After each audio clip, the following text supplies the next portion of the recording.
मैं कैलाश का रहने वाला, मेरा नाम है शंकर, दुनिया को समझाने आया, कर ले कुछ अपना घर. हे शब्द आहेत श्री शंकर महाराज यांचे.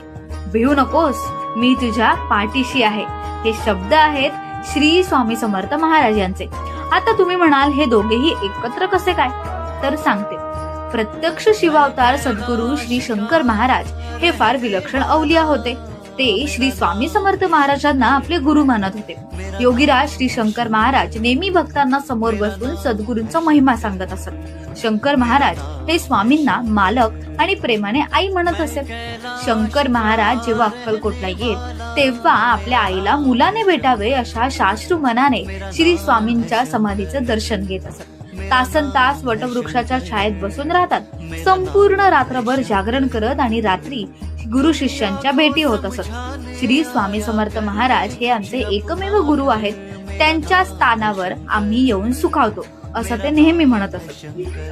अशी आख्यायिका आहे की एक दिवस शंकर महाराजांना उदास वाटत होतं. त्यांचं साधनेत मन देखील लागत नव्हतं. त्यांनी स्वामींनाच आव्हान करून विचारलं की स्वामी, आज काय होत आहे मला कळत नाहीये. माझं काही चुकलं का? नाही बेटा.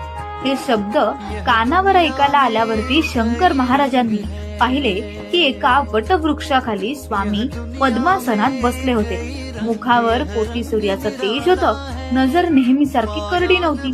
त्यात आईचं प्रेम हे झिरपत होतं. शंकर महाराज आनंदाने पुढे गेले आणि स्वामींना नतमस्तक झाले.